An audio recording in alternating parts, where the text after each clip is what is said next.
Iranian വിപ്ലവം നടക്കുമ്പോൾ മോഷീൻ കസേമിക്കിന് 15 വയസ്സായിരുന്നു പ്രായം. വിപ്ലവം എന്ത് നന്മകളാണ് രാജ്യത്തിന് കൊണ്ടുവരുന്നതെന്ന് ആകാംക്ഷയോടെ കാത്തിരുന്നവരിൽ ഒരാളായിരുന്നു അദ്ദേഹവും. പക്ഷേ പ്രതീക്ഷിച്ചതുപോലെ ഒന്നുമല്ല സംഭവിച്ചത്. നല്ല രീതിയിൽ മികച്ച വിജയത്തോടെ പാസ്സായെങ്കിലും മെഡിക്കൽ കോളേജുകളിൽ ഒന്നും അദ്ദേഹത്തിന് പ്രവേശനം കിട്ടിയില്ല. പാശ്ചാത്യ രീതിയിൽ വേഷം ധരിച്ചതും പാശ്ചാത്യ രീതിയോടുള്ള ആഭിമുഖ്യവുമായിരുന്നു അതിന് കാരണം. അതുകൊണ്ട് മെഡിക്കൽ പഠനത്തിന് പകരം സൈന്യത്തിലെ ഒരു പ്രത്യേക വിഭാഗത്തിലേക്കാണ് അദ്ദേഹത്തെ അയച്ചത്. അത് തനിക്ക് പറ്റിയ മേഖലയല്ലെന്ന് മൊഷേമിന് മനസ്സിലായിരുന്നു. വധശിക്ഷയ്ക്ക് വിധിച്ചതുപോലെയുള്ള അനുഭവമായിരുന്നു അത് അദ്ദേഹത്തിന് സമ്മാനിച്ചത്. ഒരുപാട് നിയന്ത്രണങ്ങൾ, സംസാര സ്വാതന്ത്ര്യം പോലും ഉണ്ടായിരുന്നില്ല. ഭരണകൂടത്തിനനുസരിച്ച് പെരുമാറാനോ പ്രവർത്തിക്കുവാനോ കഴിയുന്ന ആളാണ് താനെന്ന് മൊഷേമിന് ഒരിക്കലും തോന്നിയിരുന്നില്ല. അങ്ങനെ ഒരു സാഹചര്യത്തിലാണ് ഇറാൻ വിട്ടു പോകാൻ അദ്ദേഹം നിർബന്ധിതനായത്. അദ്ദേഹം ഒടുവിൽ എത്തിച്ചേർന്നത് കാനഡയിലായിരുന്നു. പക്ഷെ കാനഡയിലായിരിക്കുമ്പോഴും തന്റെ ഇസ്ലാമിക ആഭിമുഖ്യത്തിൽ നിന്ന് അദ്ദേഹം മുക്തനായിരുന്നില്ല.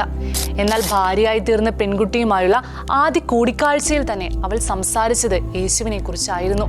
പക്ഷേ യേശുവിനെ ഖുറാനിലെ തന്നെ മികച്ച ഒരു പ്രവാചകനായിട്ട് മാത്രമേ മൊഷേം അപ്പോഴും കണക്കാക്കിയിരുന്നുള്ളൂ.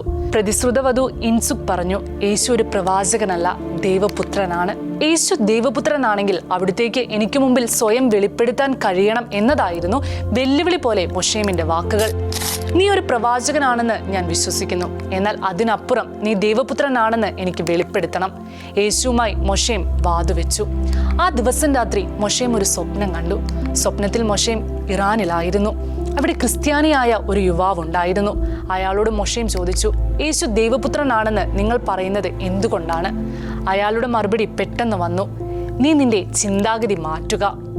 2 ദിവസങ്ങൾക്ക് ശേഷം മൊഷേം വീണ്ടും ഒരു സ്വപ്നം കണ്ടു. അന്ന് സ്വപ്നത്തിൽ യേശുവാണ് പ്രത്യക്ഷപ്പെട്ടത്. തൂവെള്ള വസ്ത്രം ധരിച്ച ആണിപ്പഴുതുള്ള കൈകൾ നീട്ടി നിൽക്കുന്ന യേശു. അനുകമ്പയാർന്നതായിരുന്നു യേശുവിൻ്റെ നോട്ടം. യേശു പറഞ്ഞത് ഇതായിരുന്നു, നിന്റെ മനോഭാവം മാറ്റുക.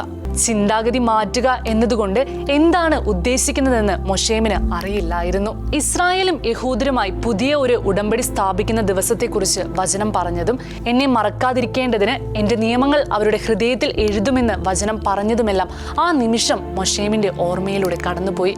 ആ നിമിഷം അദ്ദേഹം ഉറക്കെ പറഞ്ഞു, ദൈവമേ, നീ എൻ്റെ ഹൃദയത്തിൽ നിന്റെ വചനം എഴുതണമേ. എന്നാൽ അതെങ്ങനെയാണ് സംഭവിക്കുക എന്ന് അപ്പോഴും അദ്ദേഹത്തിന് അറിവില്ലായിരുന്നു. എല്ലാവരും തങ്ങളുടെ പാപങ്ങൾക്ക് വേണ്ടി പരിഹാര ബലി അർപ്പിക്കേണ്ടതുണ്ട്. പാപങ്ങൾക്ക് വേണ്ടി രക്തം ചൊരിയേണ്ടതുണ്ട്. യേശു ഒരിക്കൽ എന്നേക്കുമായി ബലി അർപ്പിച്ചുവെന്നും ആ ഒരൊറ്റ ബലി വന്നവർക്കും വരാനിരിക്കുന്നവർക്കും എല്ലാമുള്ള ബലിയാണെന്നും അവിടുന്ന് പിതാവായ ദൈവത്തിന്റെ വലതുഭാഗത്തിരിക്കുന്നുവെന്നും മൊഷേം പിന്നീട് മനസ്സിലാക്കി. കർത്താവേ, നിന്നെ ഞാൻ എൻ്റെ രക്ഷകനായി സ്വീകരിക്കുന്നുവെന്ന് ആ നിമിഷം മൊഷേം ഏറ്റുപറഞ്ഞു.